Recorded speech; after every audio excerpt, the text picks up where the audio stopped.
Welcome to Avoiding Babylon.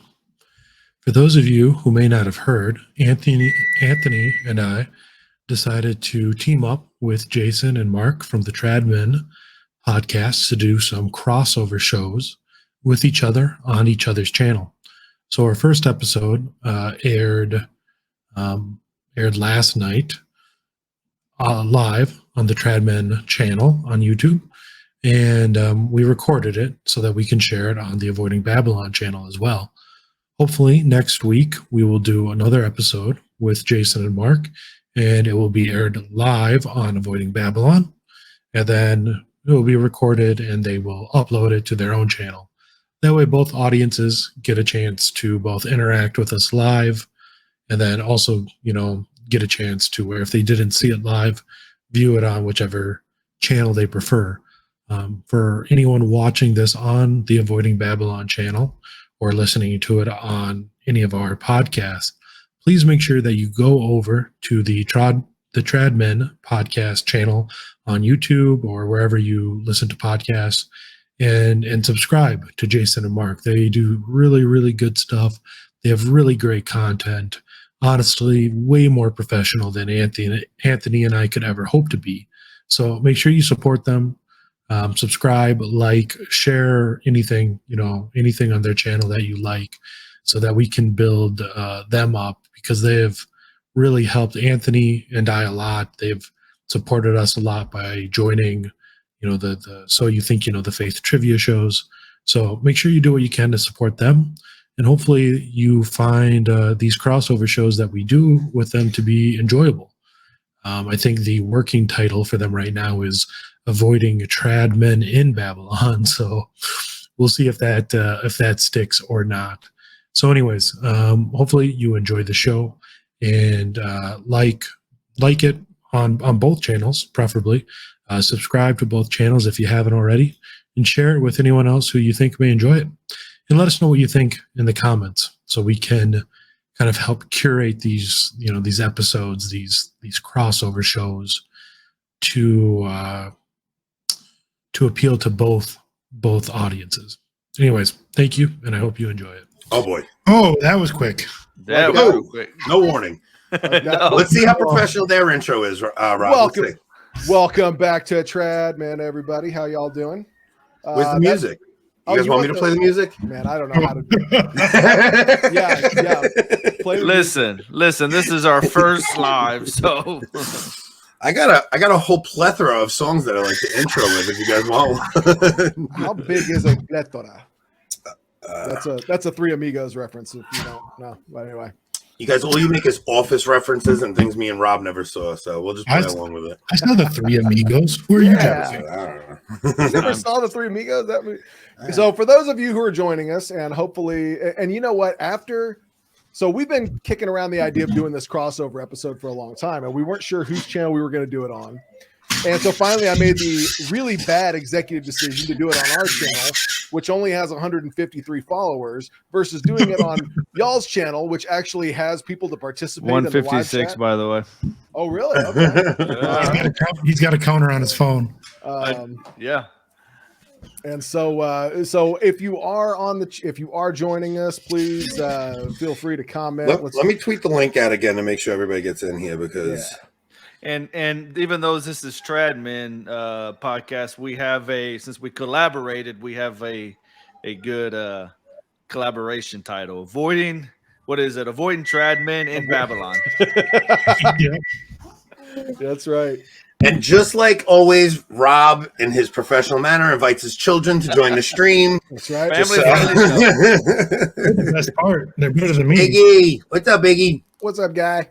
Hi. Say hi. Hi, Iggy. I freaking love that kid. I don't know how you don't eat him, bro. Give you that. I would bite his face if he was mine. I don't know how you don't. I kind of like the idea of not having to be the one in control tonight. So I'm just gonna fly by the seat of my pants and let you guys take the reins and see where it goes. Let it ride. I hope your audience isn't expecting like Bishop Schneider level. No. Well, even if Bishop Schneider were on, they'd criticize you for doing that too.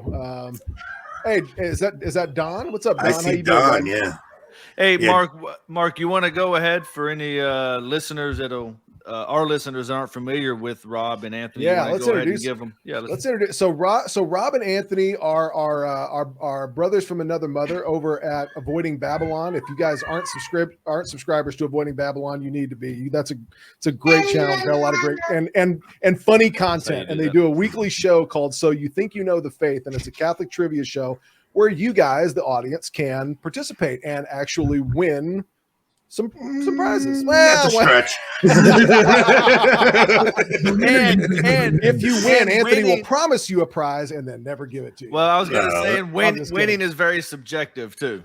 So all right. So listen, here's the actual rules. If it's your first time playing and you win, you 100% get a prize. Okay. But after you've won a prize, if you return, even if you win the chat, if it's funny, I'll take it away. That's just the general rule. I have given one person a prize twice, but it's a very rare thing. We like to shower the new guests and get their hopes up as if it's going to be a regular thing for them.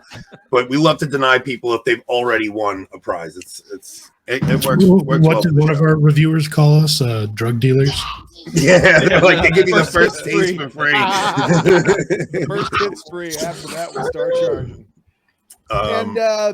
So we thought it'd be kind of fun to have a nice crossover event and shoot the bull a little bit about what's going on in society. And I think we were kicking around what to talk about tonight, and there really is nothing else we can talk about other than the general state that our society finds itself in, and how in the world did we get here, and what in the world is the way back. And what I mean by how in the world did we get here, I mean we've got a society where children are being taken to strip clubs, and that's seen as controversial and bold and all this other things. We've got a society in which teenagers will live stream themselves walking into an elementary school and offering elementary kids. And then the general takeaway from that is not how did we all get to be a nation of psychopaths? It's, well, those guns are dangerous, huh? And it's that's your takeaway? Yeah. Really? Yeah, it's a bit of a strange world we live in. That's like learning about the Rwandan genocide and being like, wow, machetes are kind of dangerous, huh? Yeah. Really? Well, besides that, if you look at even what's going on, I mean, it is, Deadly Sin Month.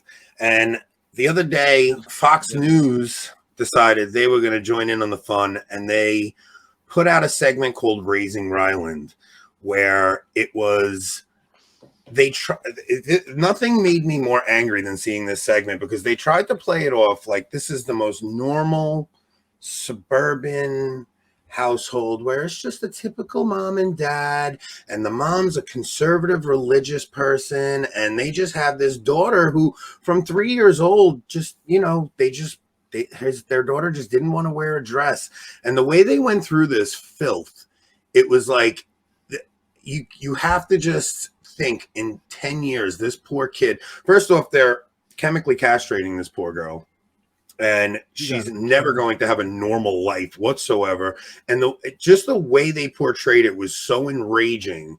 And they tried to just play it off like we're all supposed to just swallow it, like it's just every other normal thing. They're trying to use the same propaganda they used for the gay marriage thing, for everything. They're trying to make it seem so normal, when if you really know the reality of the situation in the trans movement, it is anything but normal. It's psychotic. It's dangerous. It's, I mean, I don't know how.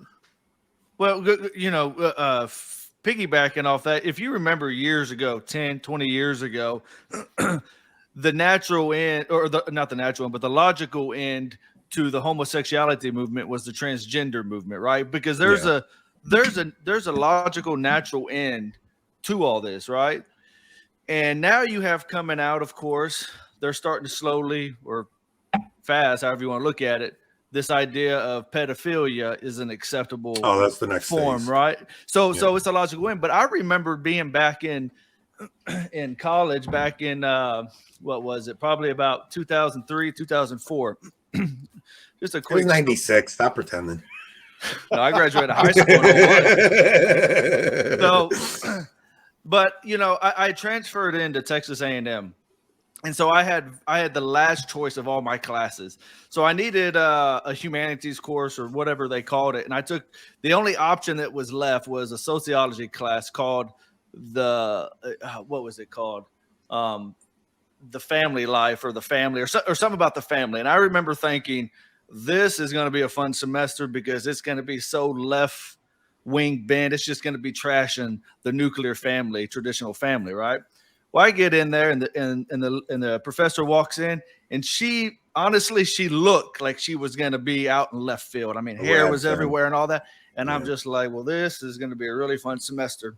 She got up there. She was extremely pro-family, against same-sex marriages, against abortion. I mean, she was very. Where was this? Texas A&M? Yeah. That's crazy. So the point of the story is there was an argument between her and a couple of the girls in class one day, and she said, you know, this is when homosexuality was really being pushed to be a mainstream way of living, right?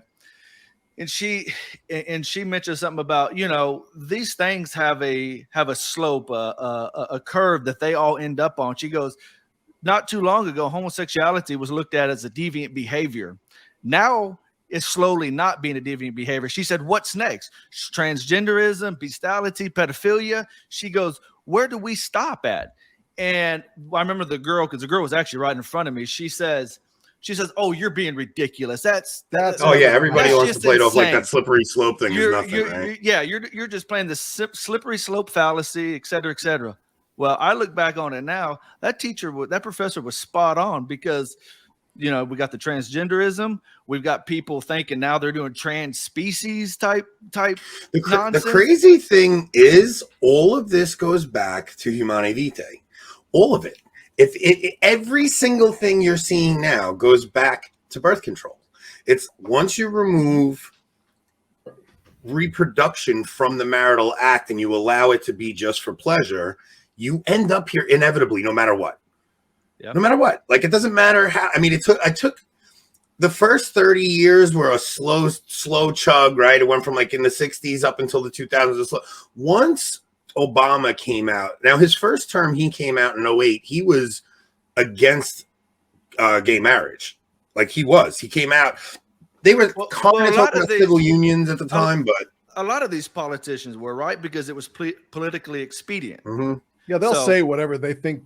Of course, yeah. You know, they don't have a single principle in mind, right? They don't have a backbone, yeah. But when you see how rapidly it went from the gay marriage thing to the transgenderism thing, I mean, it's insane. It went from 1990, and I'm stealing this from Tim Gordon, because Tim Gordon actually brought this up. In 1996, you had a Seinfeld episode where they were talking about going something about something was gay, and they were both like, well, not that there's anything wrong with that. Not that there's anything wrong with that.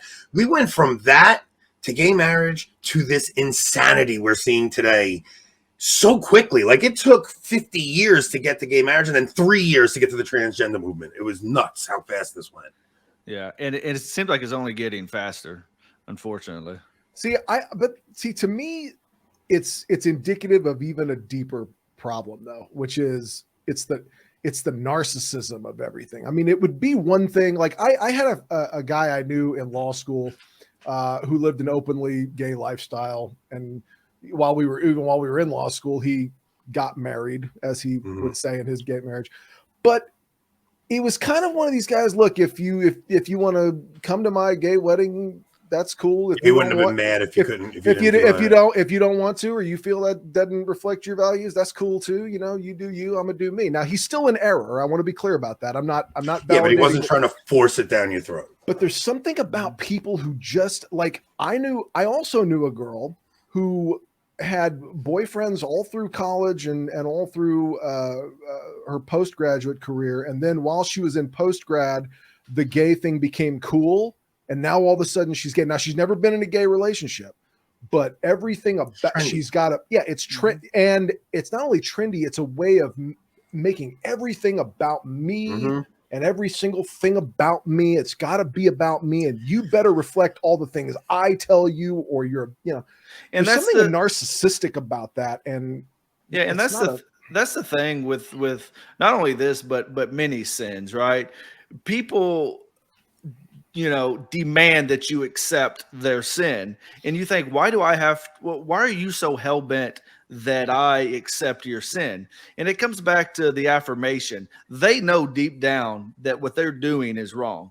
Isn't that crazy though? Like if you think about it, like there's so many things we keep in the closet, right? Like, and I don't mean sexual stuff. I just mean like most of us want to hide our sin from others. You don't want to, like, it's a weird thing that's happening now where people want to parade the deviancy in public and not just show it off, but demand it be held up as a good.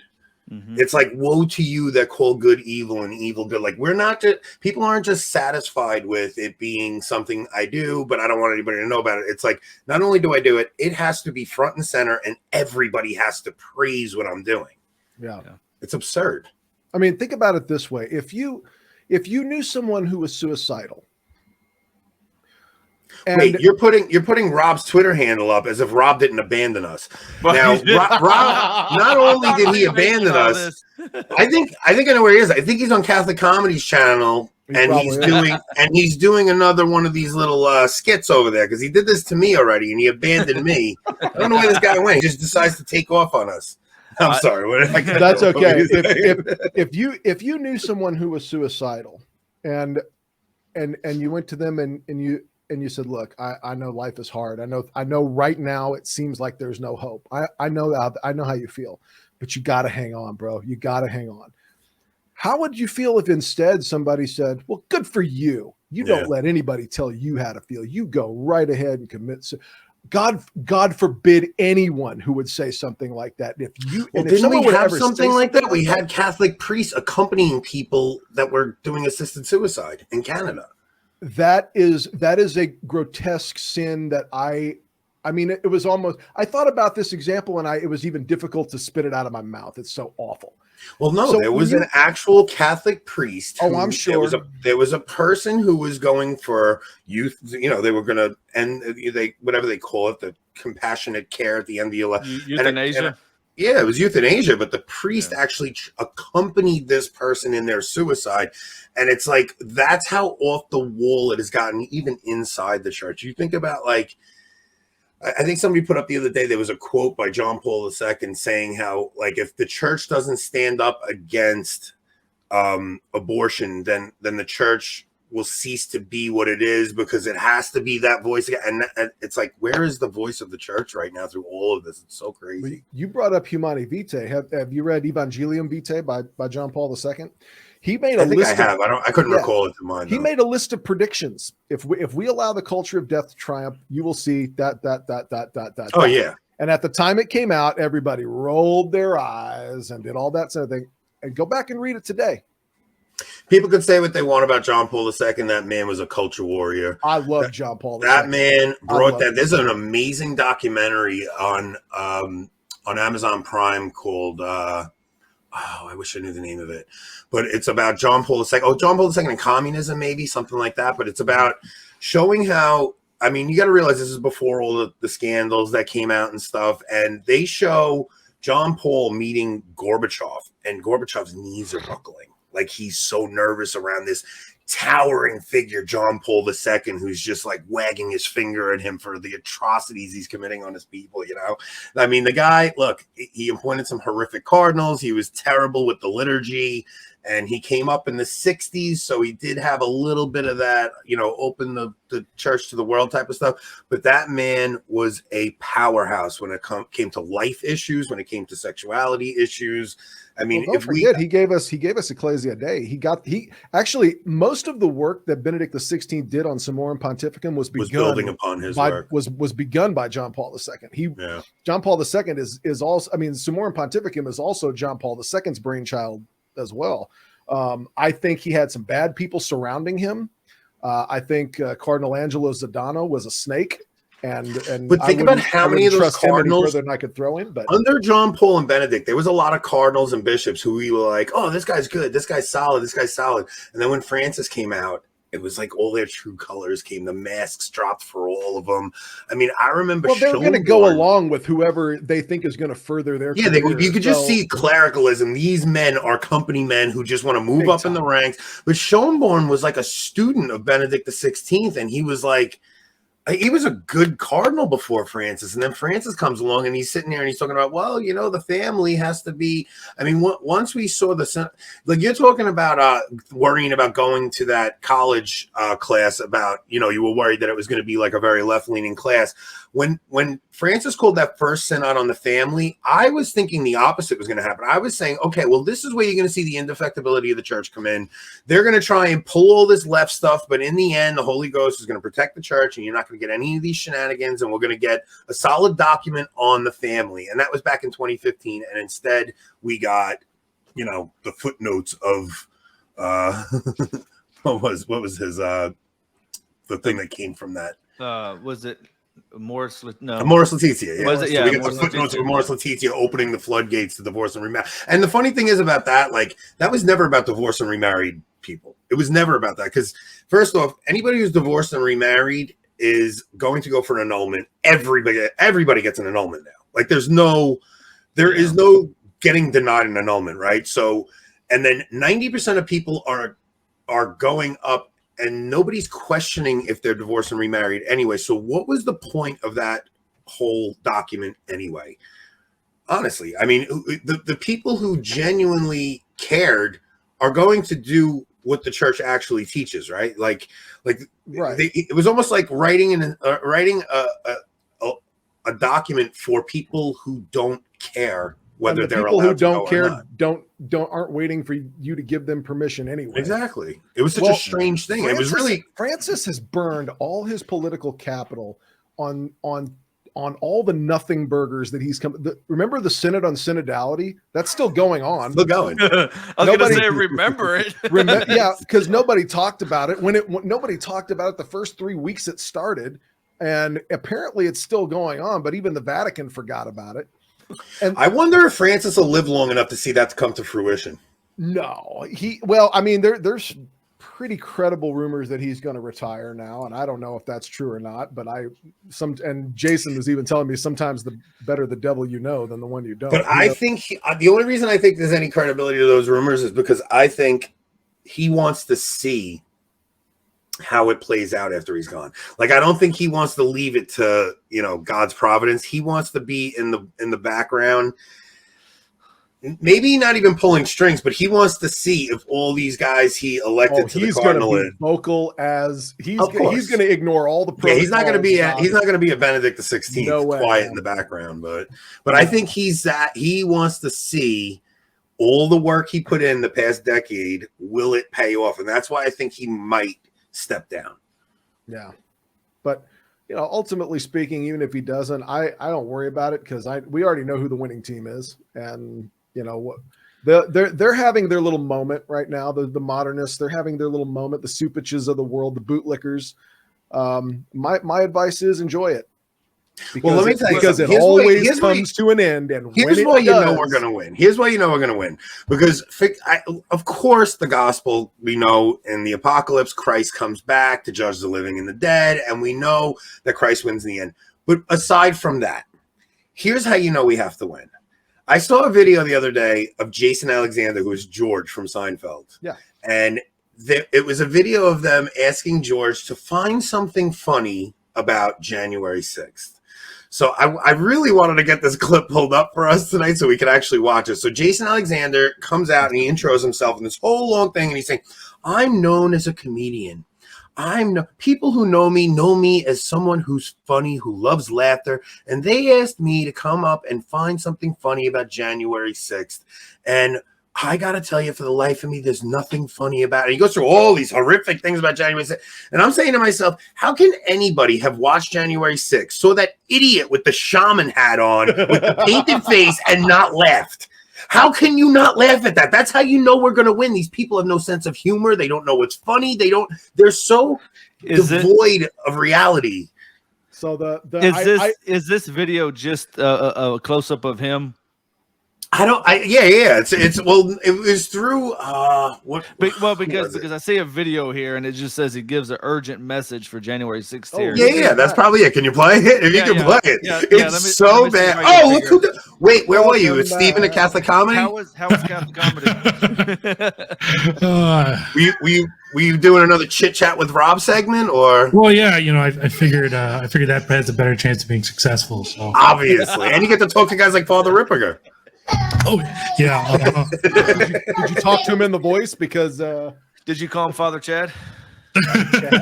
Oh yeah. For anybody who doesn't get the joke, go to Catholic Comedy on YouTube and listen to Chit Chat with Rob. Rob got to speak with Father Ripperger. He didn't consult me first. Mark would get it if he would get on Twitter. Rob did not consult me first. He did not ask if I was okay with this. He just decided, I'm leaving you, Anthony. I think that's grounds for divorce, but all right. You were there when the deal was made to do it. Everybody gets an annulment. Let me see if I can find it real quick. Yeah, so Rob, we're talking about George from Seinfeld. I told Rob we would save this for our show because I didn't know where we were going to go with your show, but we're in it. Let's do it. So George from Seinfeld put out a video about how nothing was funny about January 6th.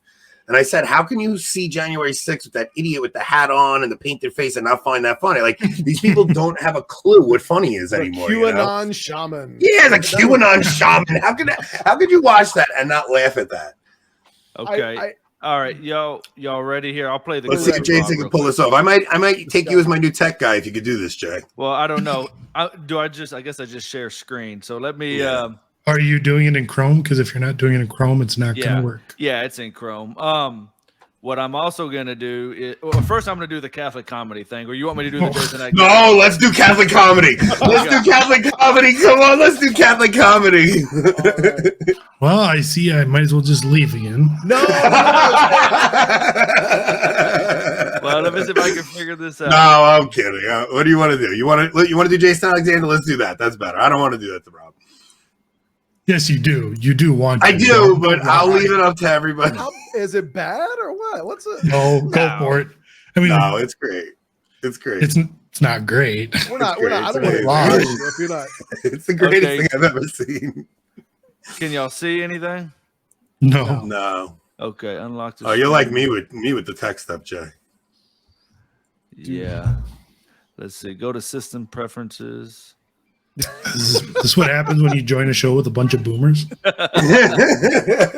Hey, I'm a millennial. Well, so I have a theory about I don't know, I guess liberals, but modernists in particular, that really they don't have, you talked about how they don't have any sense of humor, and essentially they're all angry, bitter, miserable people who aren't going to be happy until everybody is as angry and bitter and miserable as they are. Yeah, well, you think like no matter what you give, they want more, right? There's no apology that satiates them. There's no. It's a warping of. They just want you. The modernist essentially is a big ball of neuroses, and everything is, he's just kind of a nasty, mean person who. Okay, we're ready. Let's rock and roll. All right, let's rock. Okay, so y'all got it. Okay, let's see. I'll blow this up. Can y'all hear it? I can hear it. Unfortunately. Yeah. Hello, everyone. Welcome to my new podcast, Chit Chat with Rob. I can't watch. Have a chat with famous Catholics. Today, I'm joined by renowned exorcist, Father Chad Rippinger. I can call you Father Chad, right? Please don't. Welcome to the show, Father Chad. Well, I am happy to be here. No, turn this off. I can't do it. Stop. I can't. Please turn it off. Oh, sorry. What? No, turn it off. Guys, if you want to see it, go to Catholic Comedy and watch it there. I can't sit through this.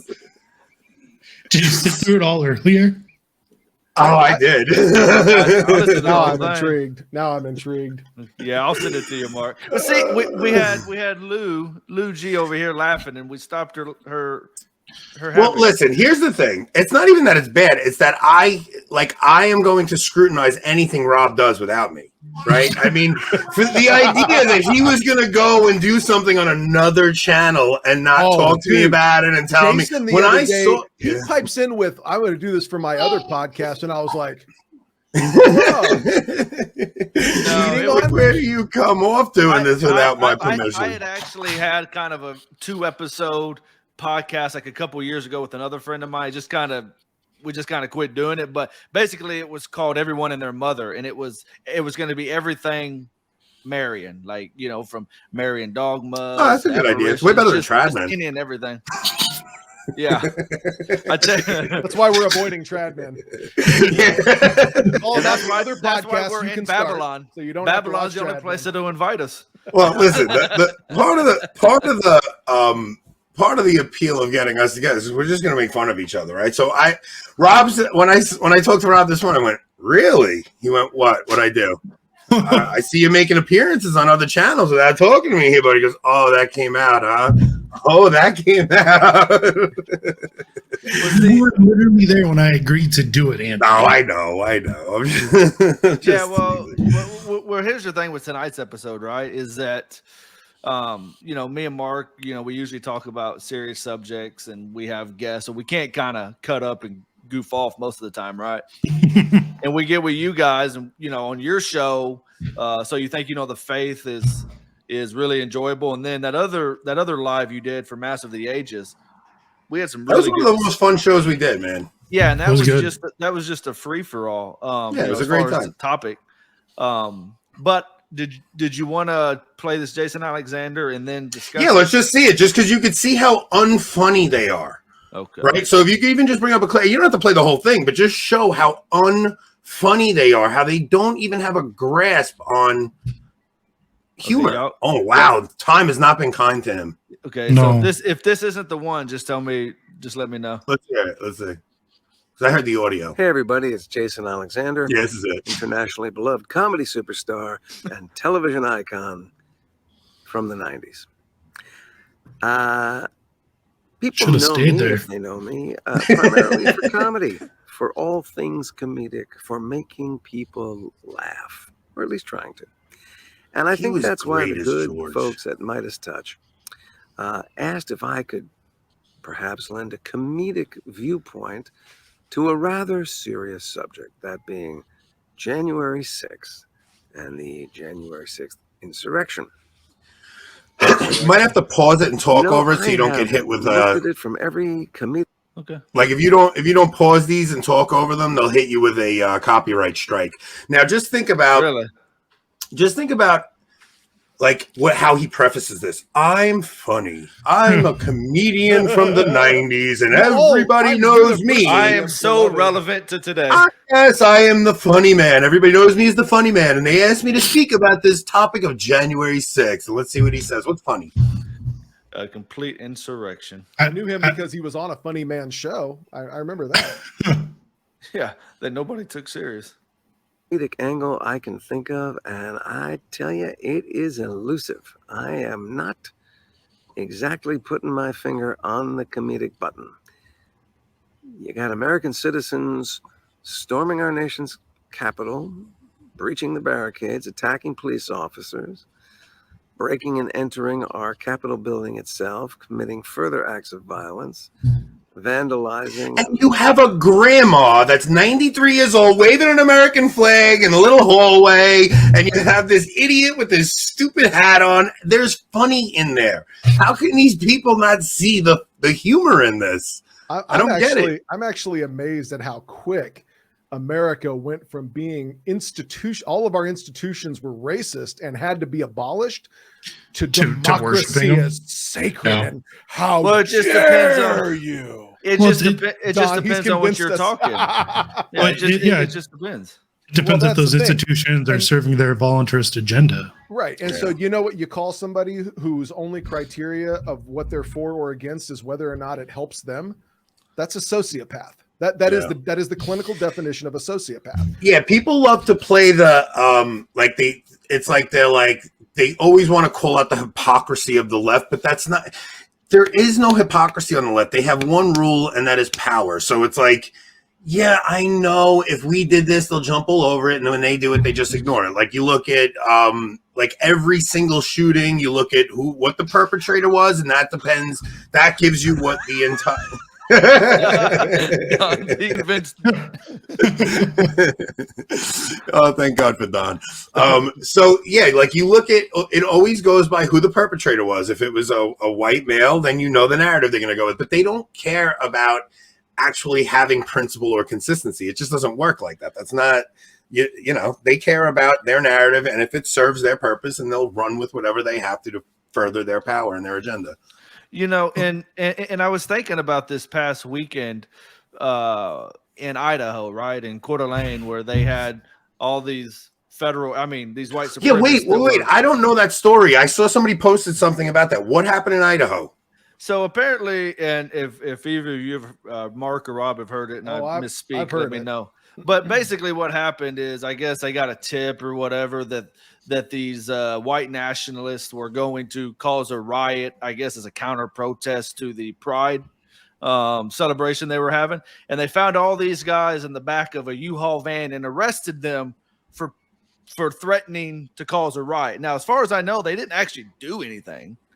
It was it's weirder than that. They're all, I mean, you know, conservatives and right wing. Are they the same guys who went to the March for Life at the front of the March for Life parade? Yes. And they're all in good shape. Now, there's always a fat guy amongst us. I know, because I'm usually the fat guy. It's weird to find a group of like right-wing pro-Trump guys and there's not one fat guy. Okay, that's weird. Two, they're all there. Khaki Dockers. I haven't even seen it, and I know it. They're all there in zip ties behind their back on their knees. Their masks are still on. Their sunglasses are still on. So you never see their faces. Names are not released. Yeah, but it's weirder than that. They're not even really being arrested. I mean, being arrested is they put you in the zip ties and then they transport you somewhere. You got to get booked. But the whole thing's just looks staged. It looks like a photo op. Well, my question is, and I'm not the only one that brought this up, so this isn't just me, just my brainchild, I guess. But what about all the Antifa and the BLM and all them that are actually committing crimes? And they just let it run. And they're just getting let go by the Soros DAs.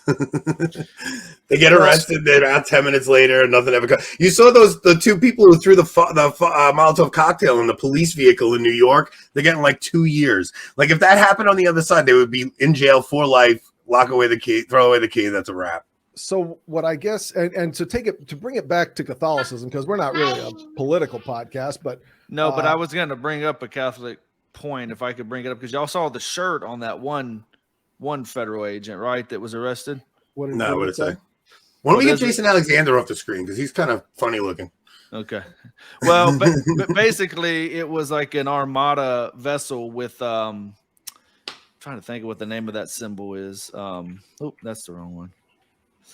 Let me find it here real quick, and I'll tell you. See if you can find, because I only saw somebody said Ryan Grant was on the ground over there, and that was the only thing I saw. Somebody said that Ryan Grant was on the ground over there, and he was going to be reporting on what actually happened. Because you could tell right away if it was an actual situation like that, it would have been all over every single news source. It would, this is staged.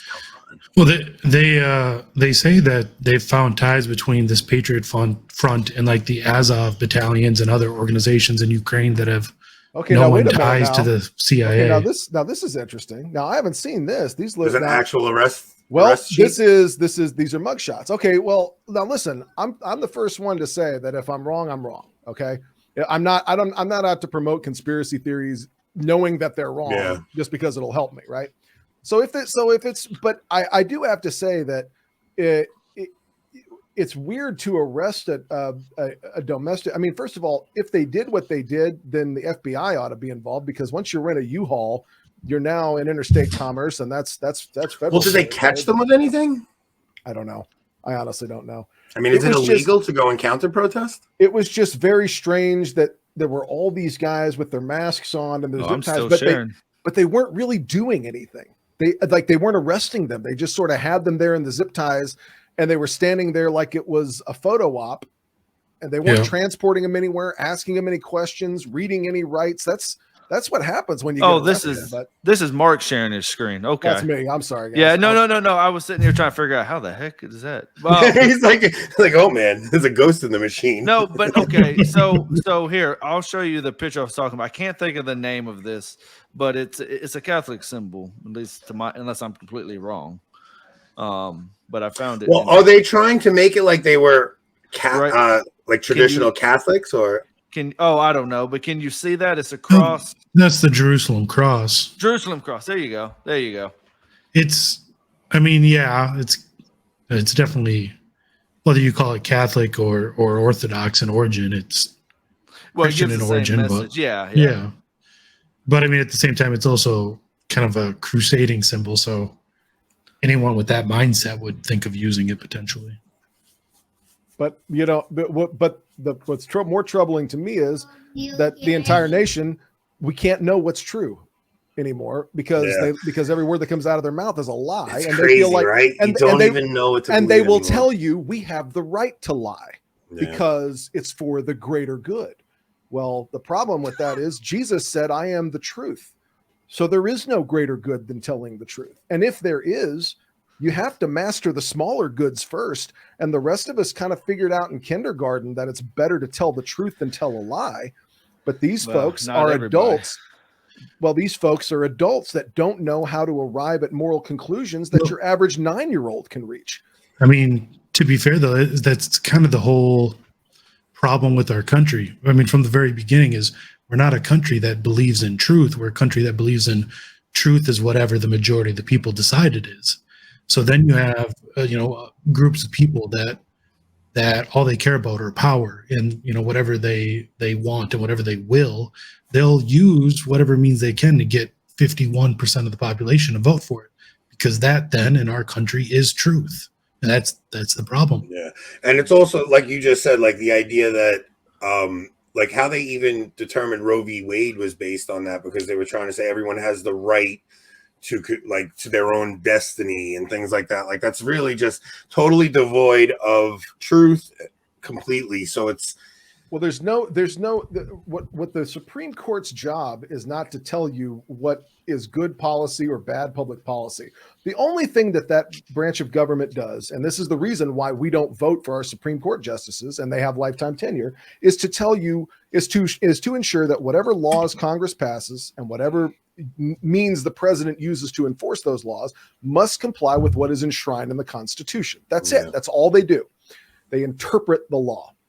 And then they came out and they said, well, but we really feel like this would be a good idea. Yeah, and they what started you'll legislating from the bench. Every time they do that, those decisions go down as the most notorious decisions in the Supreme Court's history every time. Well, I'll tell you, if you looked at the leaked draft that came out, there's one thing that Alito put in there that was so poignant and accurate. He said, Roe v. Wade has been, I forgot the wording of it, but he said Roe v. Wade, since it was enacted, has been used to make the Supreme Court this political entity that people are just focused on getting. It's no more about justice and anything to do with the law. It's just about a political entity that they could get to swing, like they can use to legislate from the bench. And the way he worded it was really unbelievable. Here's why that's dangerous, because it's a political entity whose politics that you are not invited to participate in. And that's the real problem with this. Now, we can have a system where 9 unelected people with lifetime tenure decide what the best way for you to live your life is, but it won't be Republican democracy. It'll be judicial oligarchy, and it will be abused. All you got to do is read your Bible, read your catechism. And here's a little thing for the people who Ruth sent us. Ruth Bader Ginsburg wasn't a fan of Roe v. Wade. She felt that there was no constitutional. She said it was no constitutional basis for. Now, she was a fan of the policy, unfortunately. Yeah, but she said it was bad law. It is bad constitutional law, and everybody knows it. So, but again, we live in a pretty dumb and uneducated society that doesn't have basic civics. No, when that draft got leaked, like 80% of the country assumed Roe v. Wade was now made abortion illegal in every state, like the countrywide. They didn't even realize they didn't realize that A, it was a draft, and that it wasn't actually a ruling, and B, that all that would do is give the rights back to each individual state to make the decision for themselves. It just says that there's actually the federal government could technically pass a law saying that you have some kind of, but even that wouldn't stand because the states are the federal government can't pass a law saying the states can't pass this kind of law unless it's in the Constitution. So. Well, I was listening to Integrated with Angela Erickson today, and she did an episode with Dr. Francis Beckwith, or I can't remember his last name, but they were talking about Roe v. Wade and other abortion issues, right? And I'm probably going to butcher it, but basically they were talking about a lot of people don't understand Roe, like actually what Roe entailed, right? One of the justifications at the time for Roe was, previous to this time period that we're in, these operations of these abortion procedures were too dangerous to the mother, but now they're safer. And then it became a debate of viability, right? Well, what's viable? And I didn't know this, but she actually made the comment that as we look, we talk about first, second, and third trimester, that was never even, I guess, terminology per se until after Roe, when the American Roe made it illegal. Roe made it so that you had to allow abortion up to you couldn't legislate on abortion until after the first trimester.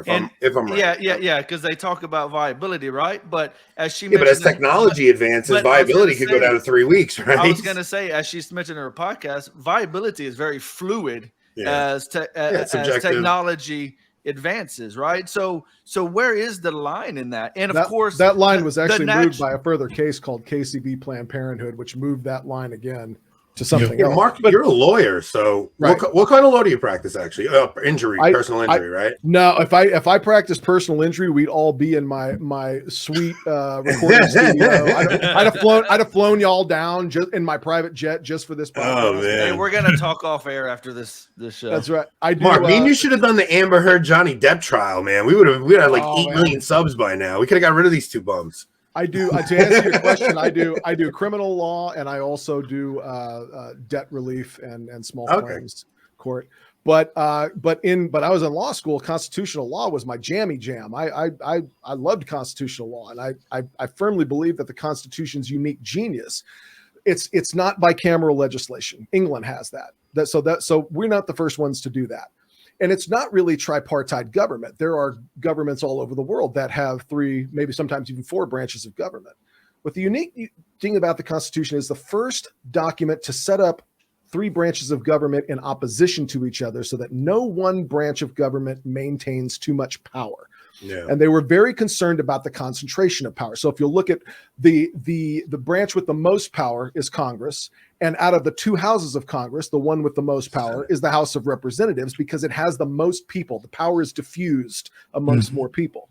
And then you have this problem of a chief executive. This is the point where power is concentrated at the highest person, in the highest, most central point, and that guy has the shortest article in the Constitution, Article 2. It's the shortest article in the Constitution. He has the least number of enumerated powers in the entire Constitution for a reason. And then you have a court system set up independent. If you go to Mexico, the president basically appoints his family members to the court, and they're all there to prop each other up. England has had a right to bear arms going back to the 1500s. We got our right to bear arms from a continuation of the English common law system. The problem is, in England, Parliament writes the laws, so Parliament determines what the laws mean. They have no independent judiciary, so they haven't had a right to bear arms for almost 150 years, probably. And so the unique genius of our Constitution really is that.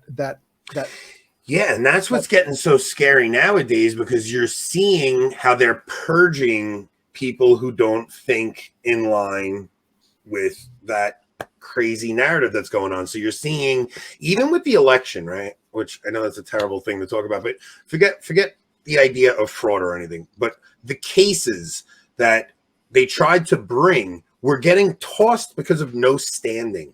Like they weren't even able to get these cases before a judge. They would get thrown out for no standing before the case could even be heard. But see, that's legit though.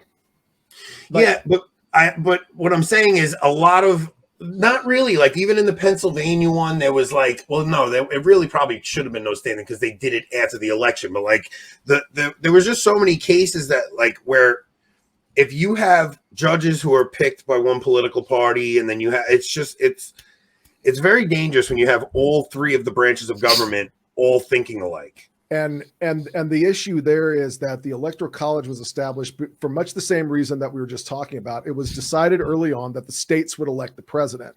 And if you think about it, that makes sense. That's the only election that all of us get to participate in together.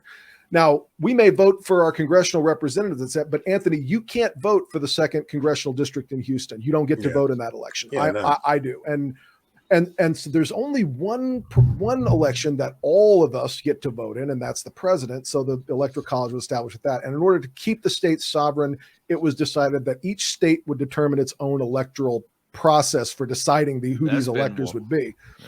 And in some states that's better, and in some states that's not. And they're trying to federalize elections now too.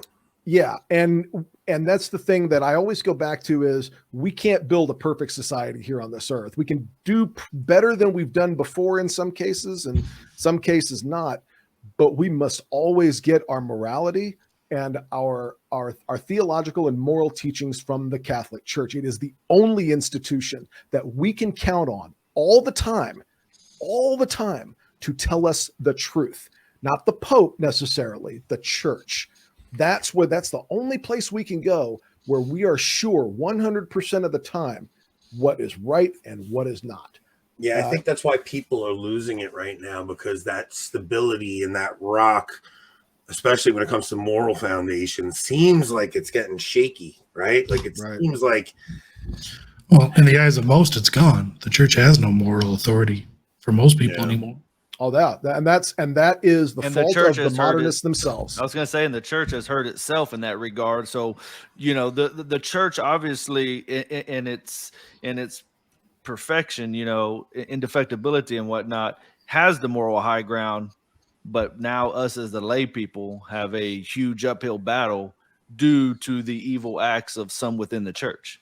Well, let's talk about even like the catechism changing with the death penalty, right? I have to tell you, I think the best argument against the death penalty is I'd rather 10 guilty go free than 1 innocent be put to death, right? Like, it's the idea of Sodom and Gomorrah, like Abraham saying, well, what if there's 100 people that are, all right, then I'll spare the city. What if there's only 10? All right, then I'll spare the city. But you can't find even one, then that's it. The city's got to go. But especially with corrupt governments, that would be the only thing I would say is the only decent argument against allowing a death penalty. So now when you see that the way Francis did that and change it, if he had worded it in a way that wasn't like, he worded it in a way that made it sound like it is a moral evil. Yeah, I was going to say, me and Rob have talked about this on social media with somebody. Mm-hmm. It's been reframed. It's been reframed that it's an intrinsic evil. And again, that's crazy, because then you're saying the church, something that is intrinsically evil can never be a good, and vice versa. Right. Good can never be intrinsically evil. So like, I'm not planning on lethally injecting somebody, right? So I don't care per se about the death penalty. Like, I don't care if there's no death penalty so much. I mean, I do think it should be there as a deterrent, and I think it's there for justice sake, but especially with seeing how little I trust our government now, I'm not so much concerned with the enactment of the death penalty as I am the moral, like the stability of the church holding its word to what it taught for 2,000 years at this point. And I'm there with you, because I'm kind of, I support the death penalty because, again, historically, the church has said that it's not an evil, that it can be a good when used properly. That it's actually used for the good of the soul.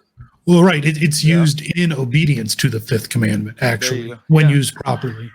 So I never understood. But the thing real quick, but the thing that I struggle with on it is, I'm like you, Anthony. I don't trust the state. Yeah. The state is evil and corrupt, and it's getting worse, particularly in this country. You And know, we're going to be the ones on the receiving end of it. But I can't come out and say you do not support, you know, like the left says, oh well, you're not truly pro-life. Yeah, I think that's and stuff like that, because it's so lame. Because while I support it, I still have my doubts on who is actually executing. Yeah. Yeah, those are moral platitudes that they love to shout out. I mean, Rob, I'll let you go, and then I want to chime in after Rob. Catholic moral theology would say that for the death penalty to be admissible, it would have to be done by a government that is legitimate and is just and holds legitimate authority.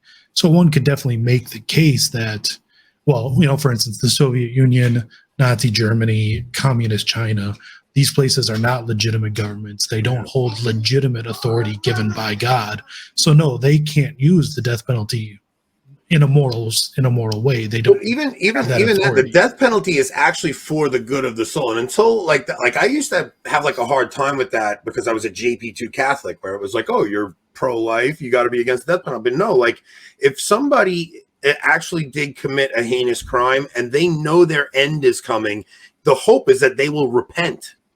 Now, if you let somebody just stay in jail for life, they're going to develop a new life. They're going to get into gangbanging in the prison. But if they know their end is coming, it causes them to reflect on their life and repent before death. I did real quick, Mark, if you don't mind. I had a question for Rob. But actually, real quick, Timothy Gordon had some stats one time when he was talking with Trent Horn about how those on death row have a much, I can't remember how he phrased it, but basically a much higher rate of repentance, I guess, if you want to say, you know, sorrow for their crime. My question for Rob is just so you know, you mentioned Catholic moral theology, you know, talks about legitimate governments. When you're having that discussion with somebody, what would you say is a legitimate government versus not? Because I know you mentioned like Soviet communism, and then you mentioned, you know, Nazism in Germany and whatnot. And maybe that's too much of a nuanced question, but I was just kind of curious of your thoughts on that. That's a tough one. That's a deep one. I'd have to dive deep into the Father Ripper.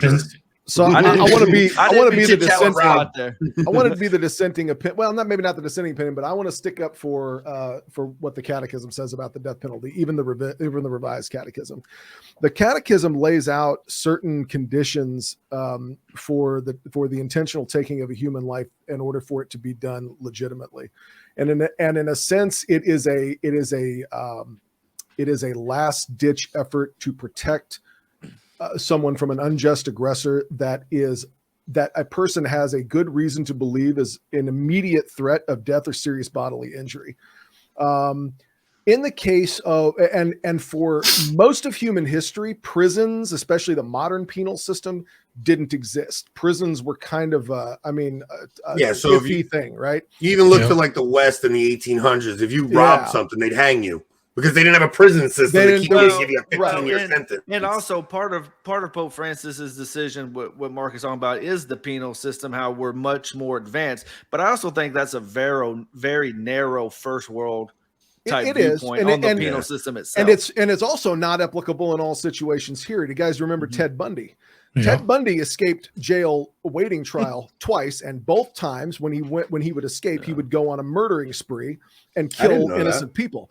Really? And finally, when he got out, but when they finally executed him in Florida, they went to, they clean out your stuff the cell you've been in on death row, and the hinges on the cell he was in just came off. He'd been working on getting out of there. Wow. And so in that situation, I gotta research Ted Bundy. I would make the argument that in that situation, the death penalty is appropriate because there's no other way to protect society. Yeah, and especially if a prison is like killing other prisoners in the prison, things like that. People's lives are at risk. To the extent that we can be, I think what we're trying to do is take an abstract moral principle like human life is sacred and apply it even in situations where it makes us uncomfortable a little bit to do so, because that's called integrity, right? That's called being honest with yourself and saying, and it's not right to ask the pro-abortion people to do that if you're not willing to do it too. However, the one thing here's why it's different. The one thing that both the left in this country and the right on this country would agree on is that it is immoral to give the death penalty to an innocent person. Oh, yeah. So if that's the case, abortion is the death penalty to an innocent person. There's no other way to look at it. Did you see my protege put out that clip today? Matt Frad put out that clip of the woman speaking. My protege. Did he really? I'm like, I didn't put out any clips today. Did he really? No, Yeah. He put out a clip of a woman saying how no matter what country you go to, whether the death penalty is legal or not, like if the one time and the death penalty is never admissible in any country, regardless of anything, is if the woman is pregnant. Because everybody recognizes that that baby is innocent of the crime. So you could never give the death penalty to a pregnant woman. It's a good clip. That's interesting. I told him well. Except the left doesn't think that the child is innocent. I know. They'll claim that it's, that the child is forcing the woman to give birth to it, or or is harming the woman. And anybody who would say that is a psychopath. And we have of course. And we've got to be able to look at somebody who say, like, we got to be smarter as a country a little bit too. Like, I know everybody hates system? I know everybody hates Joe Biden, but he isn't doing anything he didn't tell you he was going to do when he was running. Why on earth did you think, you can't get mad at him now? That doesn't help you. You voted him in now. That doesn't help you. And I don't think many people put much thought process into it. I think people are just tribal to the point where they're not even right. I don't think there's a cognitive connection for them that they see $7 gas price and Joe Biden as president. I really don't think people make is now. There's polling numbers out there to suggest that. And I get the weird feeling. By the way, how have we not talked about what's going on with Bill Maher these days? But, Bill Maher's been like that, though. No, that's what I was going to say. Bill Maher. No. Well, here's the thing. He's pushing back a little bit instead of just going along with every little thing. But Bill Maher is like a lot like he's got that classical liberal kind of mentality where I think he's finally starting to see it's going too far. Yeah, he's very left wing in just about everything, but he's always been pretty much against this whole. Yeah, he's more libertarian than left wing. He's libertarian. No, he is. No way. No, he just had Trump derangement syndrome. No, but even before that, I don't even know how you align with him with a libertarian, because he's so far out there. Yeah, he definitely is a leftist, but I'm saying he got Trump derangement syndrome so bad that he is now shocked at the playing board when he set the playing board because of all the things he was helping to advance over the past 10 years. Well, people can change and the Holy Ghost can work miracles. Did you see his segment about the gun violence issue? Great. I expected him to take the classic gun. Come on, you talking about the movie clip? Come he was on, talking about guns the Hollywood are bad, and we all know movies in Hollywood. You were talking about that clip, but he attacked the culture of violence. Yeah, the culture of violence in Hollywood. It was really good. Now that is an authentically Catholic position there, because there is something wrong in a society. I'm a tattoo guy. I have tattoos. I have the Sacred Heart here and everything. I just saw a video of a guy who got a tattoo of Pablo Escobar. He got a photorealistic tattoo of a homicidal psychopath that brutally and murdered innocent. Well, Mark, how many people wear Che Guevara shirts? Yeah, run around with Che Guevara shirts. And they have no idea who this guy is. You got in your high schools. The ultimate race, or one of the ultimate racist, homophobic, genocidal maniacs to live. And so there's something wrong, and it goes back to we. And I know you were talking about earlier, it's even crept into the church. I would argue that it started there. So as the Catholic Church goes, so goes the world. And it may take about 50 years in lag time, but this started in the 1960s after the council, I would say. What do you think happens over the next few years with the church? Schism. Yeah. Large-scale schism. In all reality, there is one already. Yeah. Yeah. Oh, yeah. I mean, maybe not in practice, but like there really is one already. Like I see some of the things they're doing in in Novus Ordo land, and I hate to even say that, right? Like I still will attend the Novus Ordo mass, but some of the things you see are just so insane and bonkers at this point. The only time I've been denied communion in my life is when I went to kneel and receive on the tongue, and it happened 2 times in the past 2 years. It just seems like, how is this the religion I was taught? Well, and that's like, like if they were to outlaw the traditional Latin Mass, I would make a solid attempt to fulfill my Sunday obligation at the Novus Ordo parish.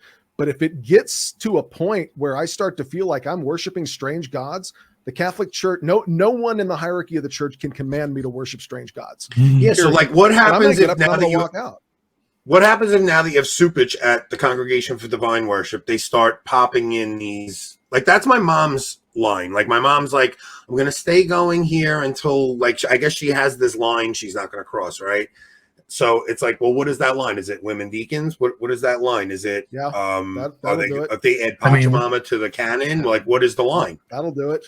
There already are functional women deacons, unfortunately. They're not wearing clerical garb, but functionally there are. Sometimes they do. Altar girls. They're getting, actually, that's what Rob said is true. It might have been in Bahrain or somewhere. I went to mass one time, and I remember I saw a woman walking around in what'd you call clerics, more or less. Yeah, clerical robes and stuff. And I was just, at first I was like, okay, did I walk into the wrong church? But she wasn't active during the mass, but she was dressed up to get everything basically set up.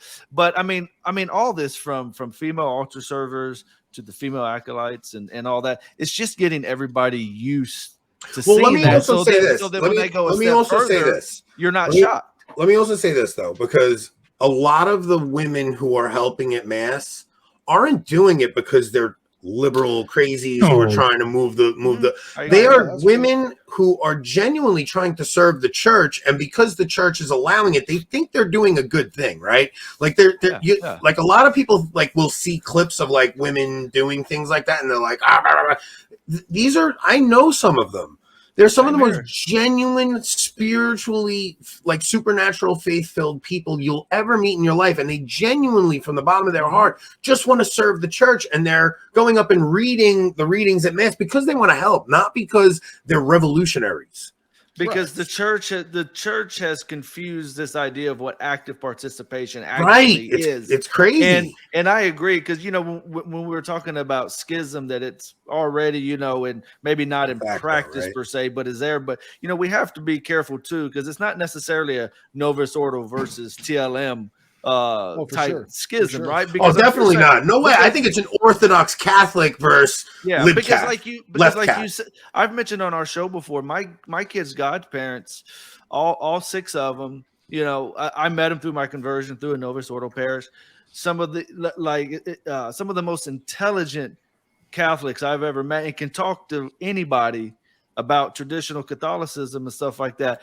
And there are very holy people in and just think how few people even have access to the Latin Mass. So forget, this is not a liturgy divide. It is an Orthodox Catholic versus left Catholic. That's where the divide is. I think that's one of my big issues among many with Sedevacantists, right, is the fact that it is such a, like you mentioned, it's a liturgy divide, and it's more than that, but at least among the Sedevacantists and the Roman Rite, I don't know if there's some from the Eastern Catholic side, right? But everything those are called Orthodox. Yeah. But everything goes back to the Novus Ordo, right? And I want to ask the Sedevacantists, sometimes you're saying that the TLM is the only liturgy that benefits man. What about our Eastern brethren? Our Eastern Catholics. So I don't know what they would necessarily say, but Sedevacantism is largely an American fad. I'm not saying there's no Sedevacantists around the world. It is largely an American fad for people who have an internet connection and who have money. And there's no way in my mind that God would hide his church from the little ones who are poor in these third world countries. It's just illogical. Look at Africa. You think somebody in Africa and those little villages has ever heard of Novus Ordo Watch? They haven't, I assure you. And it's just illogical.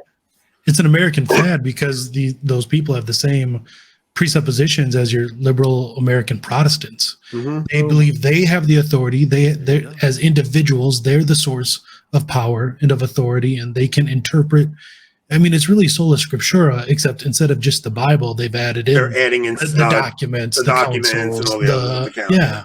And they don't even agree among themselves who no, there's they're fractured themselves. And if you ever see like the most Holy Family guys are fighting with the Novus Ordo Watch guys, it's so funny actually. And they've deified the Pope because essentially what you're saying same as the Pope, where Peter as soon is. as the Pope is bad, it's not the one true church anymore. Meaning the Pope is God. Yep. And I'll never forget one time I had a very holy traditional priest. He was an FSSP priest, and I was complaining about the Novus Ordo and all this, that, and the other thing. And he just turned to me and he said, "Don't be holier than the church." Yeah. And I was like, yeah, boom. A lot of people have to be careful getting caught up with personality cults too, especially with online traditionalism, right? And I made a comment the other day, and I think not the people on this show. You guys are cool. well, Rob and I made a. We've had many discussions about this. We will not criticize the hierarchy, especially the Pope. Like, I'm not saying we won't. Like tonight, vaguely. Yeah, like we talked about tonight, like vaguely, but I'm never gonna come up and call Francis a heretic. Well, we nothing talked like to that. him respectfully. Yeah, we talked to him respectfully. He's the Pope. I mean, yes, exactly. He's the Holy Father. Yeah, he's the Pope. Like, we can say, okay, I'm not crazy about Morris Laetitia, but as much as I disagree with everything Kupich does, he's a prince of the church. A prince of the church. Yeah. I just can't force myself to say anything nice about Supich. So you don't have to say anything nice, but you also can't go on a tirade because we are laymen. And you're right. We have. Right. We don't. I will say this. I honestly think the issue with Francis is he has surrounded himself with some people who have an agenda. And I mean, when you're the Pope, the last 3 or 4 popes, though, man. Yeah. You've got but you don't. The Vatican is a very. I mean, I would hire a food taster if I worked in the Vatican, right? I mean, and John you Paul surround yourself with these people who are they're all ambitious as Lucifer and cunning as a rattlesnake. Okay. And these are the people who give you all your information. When you're the Pope, you can't fly down to Regina Caeli Parish and sit in the pews and go, so what do you guys like? Your only info about what the traditionalists are like are what Roach tells you they're like. And if you and if you listen to that over and over and over again,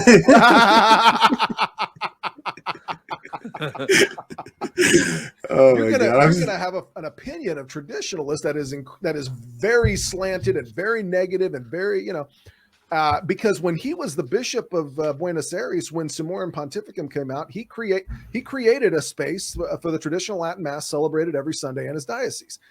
So he wasn't always like this. This is new, and that's what troubles me is going into this conclave is who the people who've been advising him and whispering in his ear are now going to be up for election. And, I think we all need to really pray our hearts out on this one. Sacrifice, man. Absolutely. So I don't know. I pray for the Holy Fathers. I hope that the Holy Spirit enlightens his perception of a lot of things, and we've also go ahead, Rob. I was going to say, I think we really need to pray that Benedict goes first, because if Benedict goes first, there'll be no confusion about the insanity of the election. That holds that Benedict was the true pope. Well, in past history, when a pope has been illegally deposed by the emperor, the newly elected pope was considered an anti-pope until the previous pope died. And then, even though that election maybe was spurious at best, the church then recognized him as pope, and he was pope. So if Benedict goes first, then I think one of the things that bothers Francis the most is that Benedict hung out as long as he did. Like, I don't think he ever expected to have this thing in Rome hanging around to bring to take away some of the credibility of some of the decrees he's made and things like that. So I just wanted to add, we're talking about, fasting and prayer to the Holy Spirit to do certain things within the church, right? To bring it back on the Orthodox path as far as its leaders go. But I also think we have to be careful, because I was thinking about this because Kennedy Hall actually made a post on, the consecration of of Our Lady of Fatima, right, to Russia. And he mentioned, you know, that a lot of people are saying, well, this needs to happen in this time period, and so on and so forth. And who are we to tell God when and how to do what he knows how to do better than I think people's perception of that is totally off, because I think things are going to get worse before God fixes it. Yeah. But what I was going to say, though, is leading into that, the same thing with the church. When we're making these, or when we're saying our prayers and fasting for the church, we've also got to remember, if we do that and then we happen to get another pope that is not, or maybe is even worse than Pope Francis as far as we're concerned, don't lose faith, because in God's time, he will handle. Yeah, there's no more important parable than the one where Jesus is asleep in the boat right now for our times, right? Where that wasn't a parable, that was an actual it was a story. Right. Well, so like Christ is asleep in the boat, and the disciples are panicking because the storm's going crazy and the boat's rocking all over. It's like he's still in the boat. He's still got the helm. Chill out, everybody. And I have a weird and interesting take on the denial of Peter. Most people read that story, and I've often read it myself, that Peter was scared of the crowd, and that's why he denied Christ. What if, and I hope I'm not venturing into heresy here, but what if he was not scared, he was disillusioned? Because remember, in the Garden of Gethsemane, hours before this, he was ready to get down with these people. He drew his sword out. He wasn't scared of these temple guards. Let's do it. And Christ tells him, put his sword away. Now, if I'm Peter, I'm thinking, oh, you're going to do something. And I've seen the kind of what are you going to do, Jesus? Are we going to turn these people into snakes, or what are we going to do? And it even says, as they're leading Jesus to Caiaphas's house, Peter's following along. If he's really so scared, why does he show up to the trial?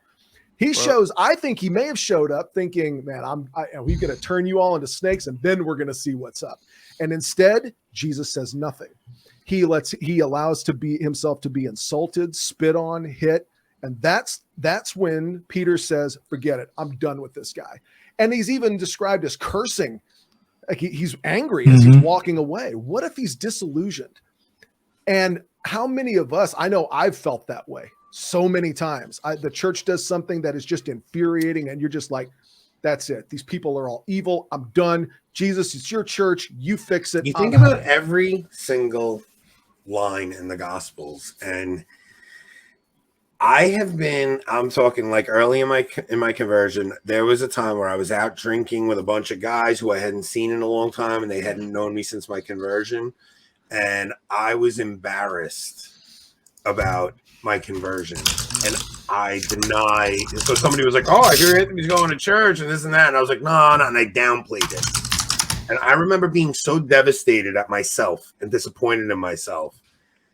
And then you read Peter's denial, and it's like every single line in the Gospels is there for one of those instances in your life where you make a mistake or you do something. Like if Peter never denied Christ, like I would have maybe been so like guilt-ridden at my mistake, and I wouldn't have seen that. No, we're all broken men. Even Peter denied Christ, and he witnessed everything. Like every single line of those Gospels were written to speak to our hearts for the times when we're in trouble, for the times when we deny Christ, and the times where all these, like, and you just think about the storm swelling around us right now, and the waves are crashing on it. It seems like the boat's going to sink, and it's just like, do we believe that God's in control, or don't we?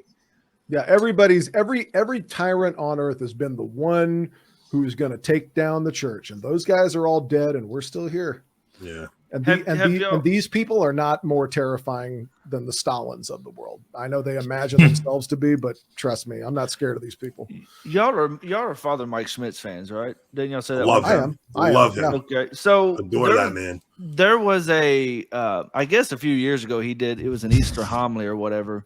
And he was talking about when Jesus was, Mark reminded me of this, talking about Jesus being led away. But when he was being led or being crucified, right before that point, I guess, when he was carrying his cross and he was being scourged at the pillar and all that, and people were spitting on him, laughing at him, mocking him, committing all kinds of blasphemies against him and whatnot. He was like, we kind of view this event as these are just some random people in a crowd. But to Jesus, He literally knew every intimate detail about every single person that was spitting on him, that was hitting him, that was mocking him. He knew that person better than themselves, and he still said, I'm going to keep going forward with this. I think the hardest part of the agony in the garden for Jesus was not the pain that he was going through physically.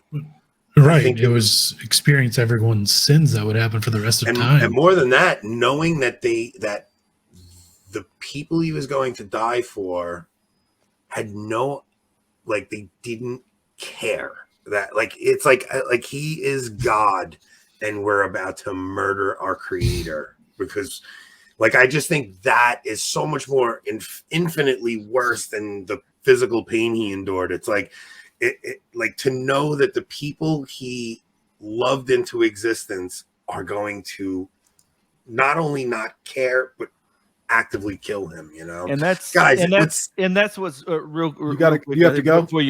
I'm like, we finally got into really getting into the faith and talking about stuff, and I gotta go pick my kids up. Go pick your kids up, but real keep quick, us on. Anthony, I wanted to say one thing to you real quick because I was reading, or I still am reading that book by Tom Holland. There's going to be some things you don't agree 100% with him on, but the main thing was that intro. I really thought was so amazing. No, I like that. But what I was getting at, you're talking about, how Christ came down and knew everything. He's talking about right now about how in ancient religions, there's no way God would ever lower himself to come to the human level because descend, because you were going to do God's bidding. Otherwise, you were going to suffer God's wrath. Where Jesus descended down to man so that he may, bring us. That book really is great because it shows how the idea of a slave on a cross could be God was so baffling to an ancient mind. Mm-hmm. It was a scandal to the Jews, especially. It was just, if you saw someone being crucified, you were defiled. And apparently, according to Tom Holland, nobody had ever really written down or detailed a crucifixion until 4 gentlemen decided to write about the crucifixion of a Jew from the Middle East, because it was so horrific they didn't even want to talk about it. And the Romans said that the Persians invented it because it was so torturous and cruel. They didn't even want to take credit for inventing it. They blamed it on the Persians, and the Persians blamed it on the Babylonians, and nobody wanted to say, yeah, we came up with this. But it was just such a torturous, horrific way to go that the idea that could be God. You have to think about, somebody actually posted the other day and they were like, do you realize how grotesque a crucifix is? What if somebody could you imagine having a guillotine in your home or a firing squad, a picture of a firing squad? It's yes, that's the point. Do you understand? We go and we drop to our knees at the sight of the most grotesque, horrific murder of all time. A man being strung up naked on a cross. And he mentions that in the book, right? How after the crucifixion, the early Christians didn't really have a whole lot of artwork on Jesus. Oh, they would. It wasn't until the 5th century, right? And then when they started to, it was Jesus was depicted as a muscular, man. But as time went on, and as the church and Christians started to really grasp what happened and stuff like that, then they started depicting him, like on the crucifix behind me, a beaten, battered, a man on the cross. And but I just thought that was amazing because I didn't know that either, that in the first part of after Christ died, no Christians really the first artwork was because it was so looked down upon. The first artwork, they really replaced Jesus from Zeus. They would put Jesus in place of Zeus. They would make him as if he was a Senate, the head of the Roman Senate, things like that. They made him a very like a royal figure. And it wasn't until they really started pondering the crucifixion that artwork started depicting Christ crucified. And they started getting further away from the time, of the crucifixions. Yeah. In general. Yeah, because they were still seeing people crucified at the time of the crucifixion. So it took some time of being removed from that era for them to be able to depict it. Guys, I had such a good time, man. It always stinks that the second half of the show is where it really got like, this is where we're really, you know what? Next time we do it, because we didn't really know what we were going to talk about, I think we should really pick a Christian topic next time when we do this, because that's really what we're doing this. Can I have a parting thought before you go? And then of course, yeah. I still got like 3-4 minutes if you guys want. He'll let you go. The Hebrew name for Jesus is Yeshua. And it's actually the God we worship. His name is Josh. I know that burns a lot of people. You mean I'm worshiping Josh? Yes, Joshua. If you look at the book of Joshua, Joshua he ends the Exodus by crossing the Jordan River. Then he goes into the land of Canaan and kills everybody and everything, even going so far in the 10th chapter of Joshua to, as it says, he said he took the kings. Thereupon Joshua struck and killed the kings and hanged them on trees, where they remained hanging until the evening. And at sunset, Joshua commanded that they be taken down from the trees and thrown into the cave, where they had hidden over the mouth of the cave. Large stones were placed, and they remain there until this very day. And then the second Yeshua crosses the Jordan River, but instead of killing everybody, he takes all that death and all that destruction on himself, even allowing himself to be hung from the tree. But when he's placed in the cave, he doesn't remain there to this day. So, and there's always those types that Scott Hahn talks about. Typology is it's what lights up my heart. Yeah. Stories of typology and foreshadowing. It lights my heart up. It's like if people that love the Marvel Cinematic Universe that don't read scripture, you have no idea what you're missing out on. Like, you want to see these stories interconnect and how they all go together. Like, go read the Old Testament and see how Christ fulfilled it. We fell from grace by eating fruit from a tree. So to be restored, we eat the fruit that hangs on the tree of life. It's Christ's body. We have the most amazing faith in the world, man. It's so amazing. And that's the thing me and Mark were talking about the other day was, I'd mentioned to Mark that growing up, I had always struggled with this idea of where Jesus said, I came to fulfill, not to destroy. But it seemed like in Protestant Christianity in particular, like there was a cutoff, right? Like, okay, well, Jesus died. Everything else before that is null and void. And as I was becoming Catholic, St. Thomas Aquinas talks about there's 3 types of law. You have your natural law, your moral law, which never changes. You have your judicial and your ceremonial laws, which were, done away with. But those moral laws were never done away with, like the 10 Commandments, so on and so forth. But when I started becoming Catholic and I looked at the typology and I started listening to it, you can easily see there's not that divide. It's a fulfillment of what the Old Testament was. It's just one beautiful story, seamless story. And I tell you, the Christian religion is so much more beautiful when you have a Catholic understanding of it. It's not superficial. We have so many great saints that have opened up the depths of this faith that no other Christian denomination can compare. I'm sorry. See, that's what I really think our channels should focus on, the beauty of all the things that we believe, because it's like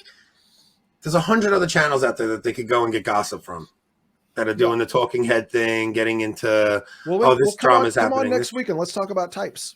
Actually, we'll do that. Next we're doing that on, but we're doing the next one on our channel. So that maybe more than. Well, we just worked out the bugs on this one. We just worked out the bugs. That's the place to do it. No, we'll do it on our channel next time, and let's do that. Let's pick a story in the Old Testament and how it was fulfilled. Yes, Jason, you spelled it platforms. What do you do? Was Mark. That was Mark. Nope. Platforms. No, it was not. I'm quick to throw my co-host. Platforms. I just noticed that. I thought we wanted to talk about religion and types. And you're no. Listen, if there's one thing I've taught Rob, it's never let a mistake go by without pointing it out. I put to Mark all the time. I'm like, but it's always funny to do it to each other. Like, I feel like everybody that goes on air, they're so careful about don't don't point to the mistake. Don't point to the mistake. And we have really brought pointing to the mistake as like the ideal of our channel. It's like if somebody screws up, bring it up. I give Mark such a hard time for misspelling sometimes, so it was poetic justice that it happened to me. He's nice enough to do it off the air, not me. So next time we're gonna be on our platform. And, dude, I love you guys, man. I really do. I know everybody always makes fun of us and says we're going down the Pride Month route, but I really do enjoy hanging with you guys. And thank you so much for inviting me on your channel for change. And I can't wait to have you guys on mine. You guys close the show out. I really do got to run. Let's say a quick prayer. In the name of the Patris et Filii et Spiritus Sancti. Amen. Agimus tibi gratias omnipotens Deus per universus beneficius tuis qui vivis et regnas in saecula saeculorum. Amen. That was impressive. I could never do that. That was impressive. Thank you guys so much. All right, God bless, brother. We'll talk in the chat. We'll text each other after this. Thank you guys. Are the rest of us hanging out, or are we done? I mean, we can, or if I definitely, we're an hour and 30. I'm gonna call it. I definitely want to give Rob a chance here, just for any of our listeners that listen off air that or whatnot. He can, get parting thoughts on what he does and whatnot. Oh, putting me on the spot, man. Cut a promo. Yeah. For those of you, I don't know if Anthony mentioned it while I was off air, but Anthony's sister is looking at vocations, at joining the Passionist Nuns, but she has to clear all of her student debt that she was kind of pushed into by the culture, like so many of us are. So Anthony, or his sister, has a fundraiser set up on GiveSendGo to hopefully work at clearing that debt so she can take her vow. So for those of you interested in that, I believe it is givesendgo.com/send Chrissy to convent, and it's KRISSY. Okay. Awesome. That's awesome. Yeah. Maybe Mark can add it in the show notes or something here as well. Definitely. I was at morning mass this morning, and I saw a religious sister in habit. And every time I see one, my heart just explodes because it fills with love. Yeah, we don't see them anymore, and it's so tragic. And we're always talking about, we have mental health crisis and we have homeless crisis, and it's like, who ran all those sanatoriums? Who ran all those boarding schools? Who ran all those orphanages? Who created hospitals? Who more than anybody else in the church looked after the most unwanted and unloved people in our societies? And then in the 1960s, we threw them out like they didn't matter. What happened to women religious after the council is one of the most horrible crimes, and we're still throwing them out. We're still kicking them out. I maybe last year or so, we had some Dominican sisters visit Regina Caeli.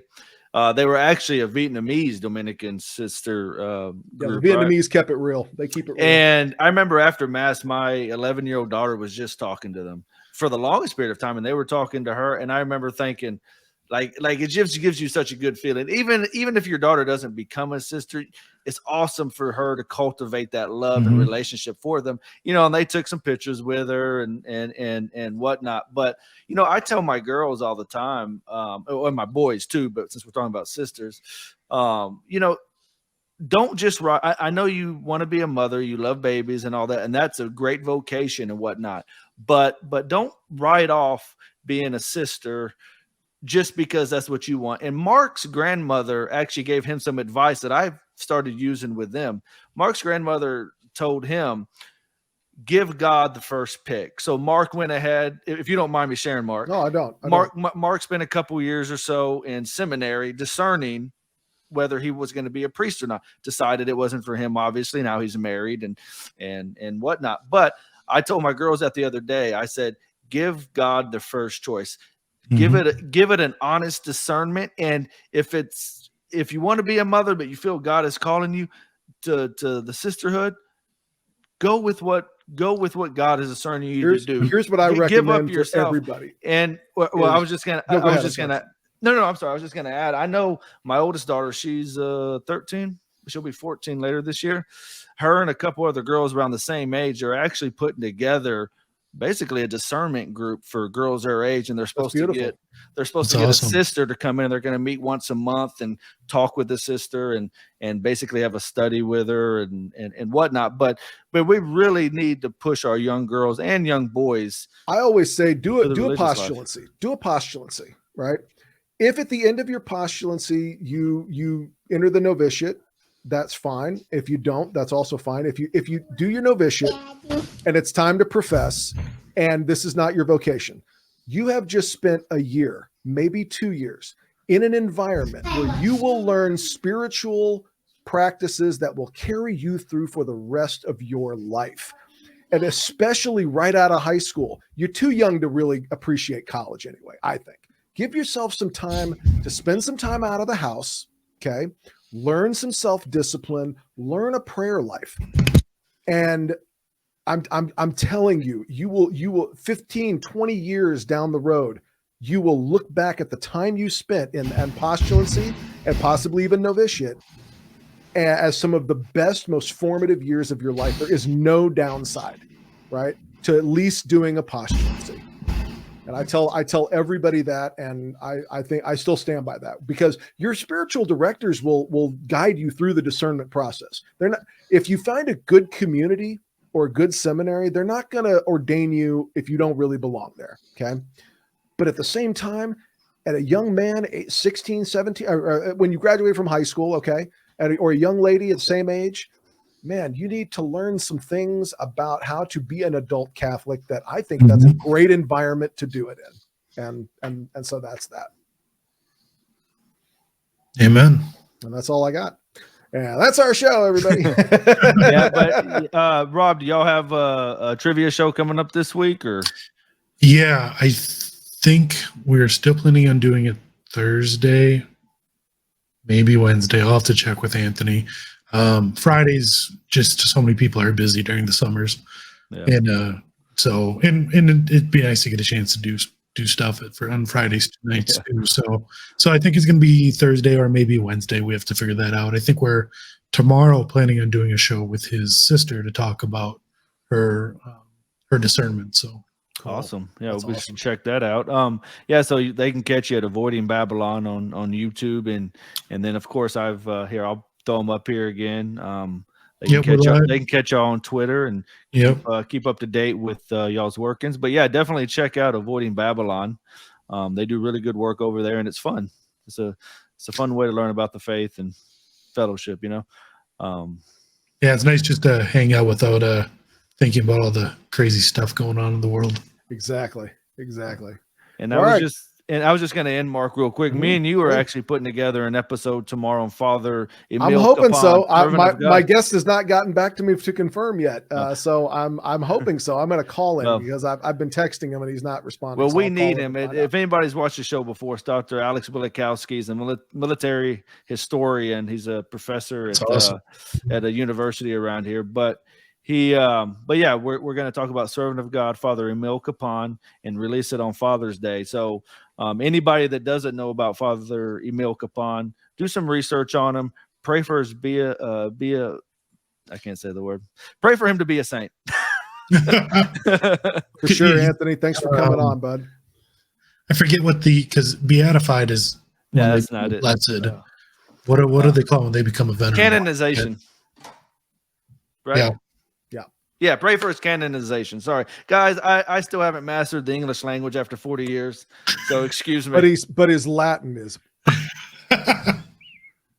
All right, guys, that's all I got. Thanks everybody for watching, and we'll see you all around. God bless. God bless.